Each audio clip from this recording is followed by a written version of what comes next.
현재 법적인 제 아내 유메리라는 여자입니다. Di akhir episode sebelumnya, Kim Boo-ju menghadapi pamannya Jan Han-gu di rumah Min-jung atau Jessica yang sedang mencari bukti untuk menutupi kejahatannya.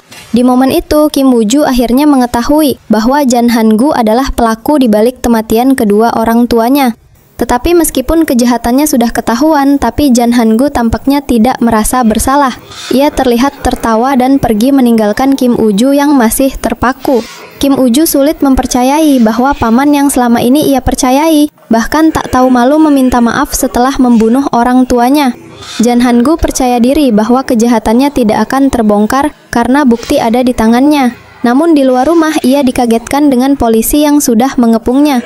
Berdasarkan sifat kejahatannya yang sangat kejam dan dampaknya yang sangat buruk, pengadilan menjatuhkan hukuman berat untuk Jan Han-gu. Jan Han-gu tampak tidak terima dengan keputusan hakim dan berusaha memberontak. Kim Woo-ju dan Yoon-mi yang turut menghadiri persidangan akhirnya merasa lega setelah Jan Han-gu mendapat hukuman. Sedangkan Mion tak kuasa menahan kesedihan dan air mata setelah mengetahui semua kejahatan dan perselingkuhan suaminya.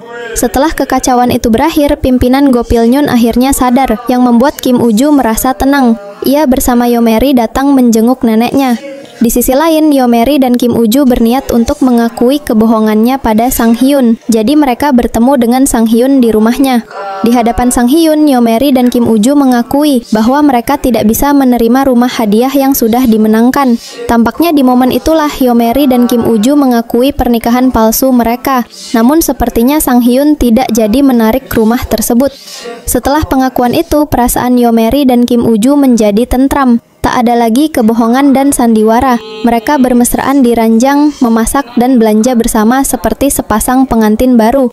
Namun ketenangan itu tak berlangsung lama karena mantan tunangan Yoon-mi tak senang dengan hubungan mereka. Suatu malam, Woo-ju sang mantan mendatangi rumah Yoon-mi dan melihatnya bermesraan dengan Kim Woo-ju. Hatinya dirasuki cemburu dan amarah.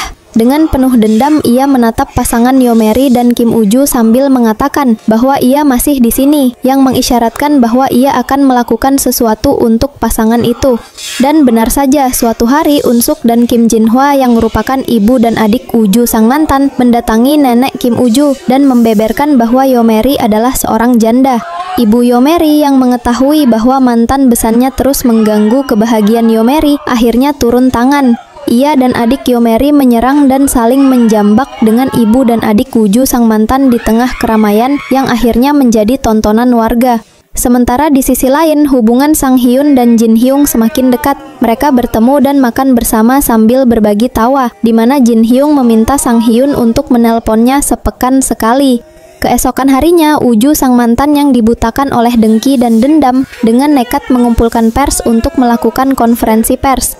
Di atas panggung, Woo-ju sang mantan berdiri dengan ekspresi dingin. Ia memulai konferensi dengan menunjukkan slide demi slide yang menampilkan wajah Yoon-mi dan Kim Woo-ju di layar. Ia mengungkapkan bahwa Yoon-mi adalah istri sahnya yang memiliki hubungan dengan Kim Woo-ju yang merupakan cucu dari pemilik Myung-sudang. Berita itu sepertinya mengejutkan semua orang, sehingga dengan cepat tersebar luas di berbagai media sosial. Yoon-mi yang melihatnya seperti tersambar petir. Dengan panik, ia berlari sambil menghubungi Kim Woo-ju dan memberitahukan bahwa mantannya melakukan konferensi pers. Tak ayal, berita itu pun mengejutkan Kim Woo-ju. Kira-kira apa yang terjadi selanjutnya?